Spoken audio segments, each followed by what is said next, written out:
రౌడీగూడ అంశానికి సంబంధించి ఇప్పుడు కొత్త కోణం వెలుగులోకి వస్తుంది. అసలు ఈ కేసులో ఏం జరిగింది అనేది విచారిస్తున్న కొద్దీ తేజస్విని కేసులో రోజుకొక విషయం బయటకు వస్తుంది. సస్పెన్స్ ఇంకా కొనసాగుతూనే ఉంది. అర్ధరాత్రి సెకండ్ ఫ్లోర్ నుంచి అరుపులు కేకలు వినిపించాయంటూ ఇప్పుడు కొత్త విషయం బయటకు వచ్చింది. సెకండ్ ఫ్లోర్లో విండో నుంచి బట్టలు, ఫోన్, ఇతర సామాగ్రి తేజస్విని బయటికి విసిరేసింది అంటూ చెప్తున్నారు. సెకండ్ ఫ్లోర్ నుంచి ఫస్ట్ ఫ్లోర్కి వచ్చి కాపాడాలంటూ తలుపులు కొట్టిందట.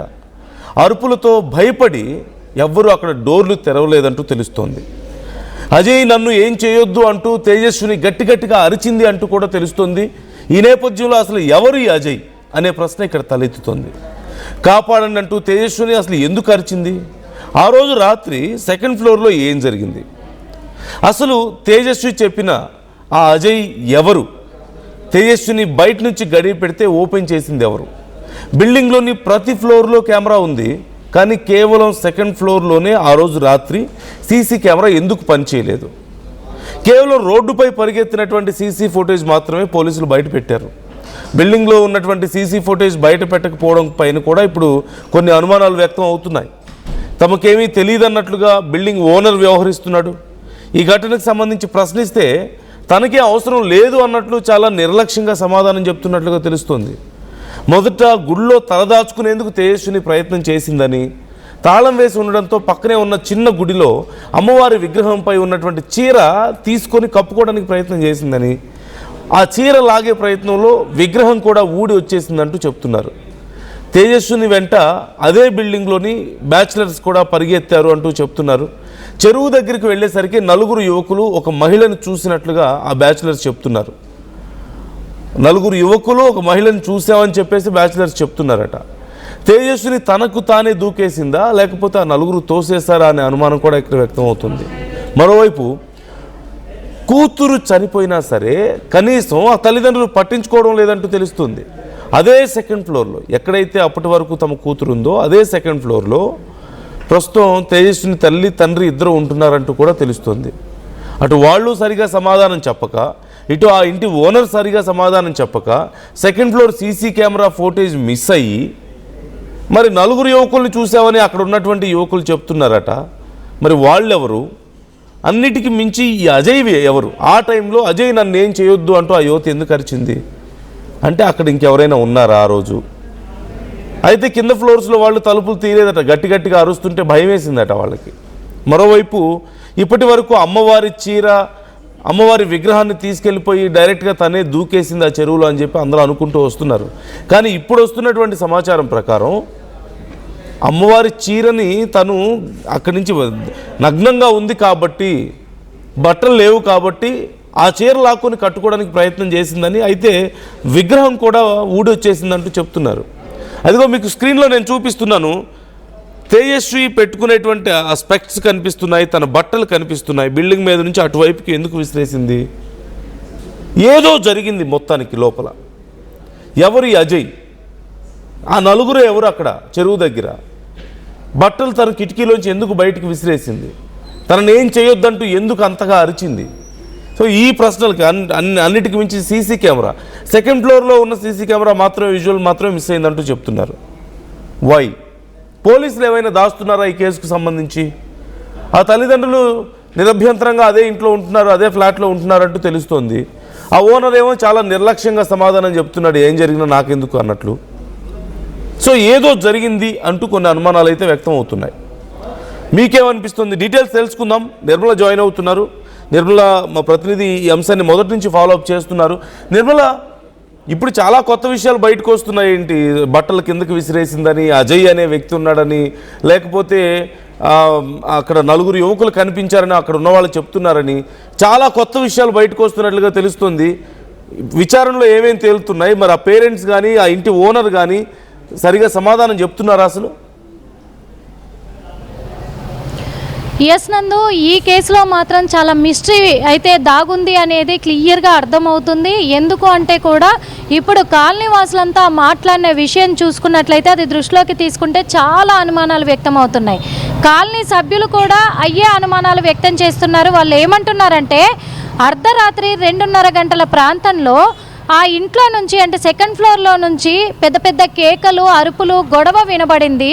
కాకపోతే వాళ్ళిద్దరు తల్లి కూతుర్లే కదా అందులో ఉండేది, ఎవరబ్బా గొడవ పడేది, వాళ్ళే ఏదో అనుకుని ఉంటారు అని చెప్పేసి మేము అనుకున్నాము. ఆ తర్వాత అంటే ఈ బిల్డింగ్కు బ్యాక్ సైడ్ ఇంకో బిల్డింగ్ ఉంది. ఆ బిల్డింగ్లో సెకండ్ ఫ్లోర్లో ఉండేవాళ్ళు ఆ గొడవ విని కొంచెం డోర్ ఓపెన్ చేసుకొని బయటకు వచ్చి నిలబడ్డ తరుణంలో కిటికీలో నుంచి మొత్తం కూడా బట్టలన్నీ, అలాగే బెడ్షీట్లు, ఫోను, తనది ఇయర్ బడ్స్, స్పెడ్స్ అన్నీ కూడా, ఒక షాంపూ బాటిల్ కూడా బయటికి మొత్తం ఇలా విసిరేస్తూ చేతులు కనిపించాయి మోచేతుల వరకు అని చెప్పేసి కూడా వాళ్ళు చెప్తున్న విషయాలు.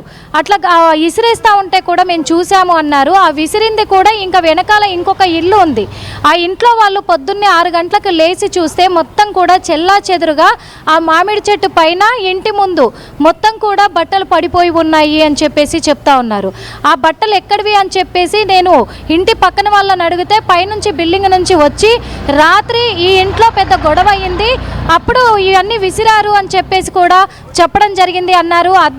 అదే రోజు రాత్రి ఈ బిల్డింగ్లలో కూడా మొత్తం తేజస్విని తను నగ్నంగా పరుగులు తీస్తూ పరిగెత్తుకుంటూ వచ్చి ఆ ఇంటికి కూడా తను డోరు బాధింది. మాకు బాగా సౌండ్ వచ్చింది, బాగా చాలాసేపు కూడా పైనకు కూడా ఫస్ట్ ఫ్లోర్లో కూడా వచ్చి మాకు డోర్లు కొట్టింది, కానీ భయానికి గురై మేము డోర్లు తీయలేదు అని చెప్పేసి కూడా వాళ్ళు చెప్తూ ఉన్నారు.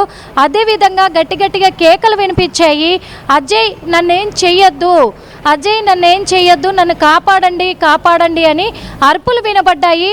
మాకు అనుమానాలు వ్యక్తమవుతున్నాయి. అంటే ఆ ఇంట్లో తల్లి కాకుండా ఇంకెవరైనా ఉన్నారా? ఎందుకంటే ఆ అమ్మాయి తనను తను కాపాడుకోవడానికి తన మీద ఎవరైనా అఘాయిత్యానికి పాల్పడితే అలాగే నగ్నంగా పరుగులు తీస్తూ వచ్చిందా అమ్మాయి బయటికి అనేది తర్వాత మాకు ఆలోచన వచ్చింది. లేకపోతే ఆ రాత్రే ఎవరమో ఒకరమో మేము బయటకు వచ్చి కాపాడే వాళ్ళమేమో, కానీ అప్పుడు మాత్రం భయం వేసింది అలా చూసేసరికి, అందుకే మేము బయటికి రాలేకపోయాము.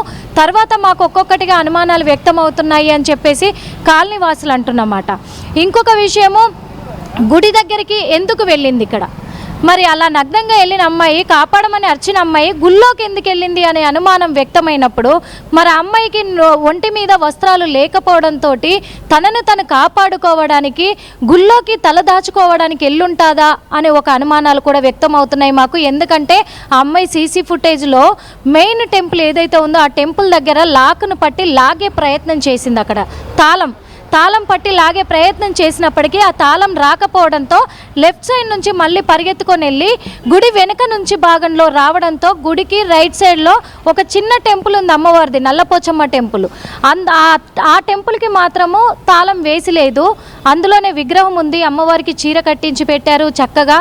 మరి ఆ చీరను లాగే ప్రయత్నంలో అమ్మవారు కూడా వచ్చుంటుందేమో చేతికి, అలాగే మరి పరుగులు తీసుంటుంది తను అది పట్టుకొని. ఎందుకంటే ఇక్కడ కూడా తల దాచుకునే ప్లేస్ లేదు అని చెప్పేసి అలా పరిగెత్తుంటుంది అనేది అనుమానాలు వ్యక్తమవుతున్నాయి. ఇంకొక విషయం ఏంటంటే, అదే ఫ్లాట్లో కింద రెంటుకుంటున్నటువంటి అబ్బాయిలు విషయం తెలుసుకొని ఆ కేకలు వినిపించేసరికి కాసేపటి తర్వాత ఒక 5గురు అబ్బాయిలు తనకేదైనా కప్పుదాము అని చెప్పేసి ప్రయత్నంలో మేము వెళ్ళాం కానీ అప్పటికే అమ్మాయి తేజస్విని అక్కడ గుడి దగ్గర కనిపించలేదు. ఆ ముందుకు వెళ్ళేసరికి ఆ మర్రి చెట్టు కింద 3 మగవాళ్ళు, ఒక అమ్మాయి అయితే నిలబడి ఉన్నారు అక్కడ, ఒక యువతి. వాళ్ళు ఎవరు అనేది మాకు అర్థం కాలేదు. అప్పటికి తేజస్విని కనిపించకపోవడంతో మేము వెనుతిరిగి వచ్చేసాము అని వాళ్ళు అంటున్నారు.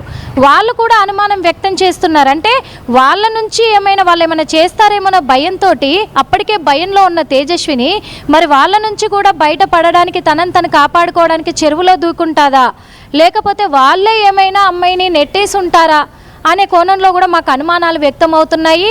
ఎందుకంటే అక్కడ మర్రి చెట్టు దగ్గర అదంతా వాకింగ్ పార్కు కోసము, గుడి టెంపుల్ ఆవరణం కాబట్టి వాకింగ్ కోసము మొత్తం కూడా నీట్గా ఏర్పాటు చేసి చాలా అందంగా అమరిస్తే రోజు సాయంత్రం 6:30 అయ్యిందంటే అక్కడికి చాలామంది వచ్చి సిట్టింగ్స్ వేస్తూ అక్కడ మందు సిట్టింగ్లు వేస్తారు చాలామంది. కానీ దాన్ని ఎవరు కూడా పట్టించుకోవట్లేదు, పోలీసులు పట్టించుకోవట్లేదు. ఇక్కడ టెంపుల్ యాజమాన్యం కూడా నిర్లక్ష్యం వహించింది. మరి అలా తాగడానికి వచ్చిన కానీ వాళ్ళతో ఒక యువతి కూడా ఉంది. కానీ ఏం జరిగి ఉంటుందంటే, ఇప్పుడు పోలీసులు ఇక్కడ కేవలం గుళ్ళోకి పరిగెత్తుకొని వచ్చిన సీసీ ఫుటేజ్ ఒకటి రిలీజ్ చేశారు. ఇంకొకటి ఆ అమ్మాయి కింద ఇంటి దగ్గర ఎక్కడ పరిగెత్తింది అనేది 2 విజువల్స్ తీశారు. కానీ ఆ అమ్మాయి వెనక బిల్డింగ్లకి ఎలా వెళ్ళింది అసలు, ఇంకొకటి సెకండ్ ఫ్లోర్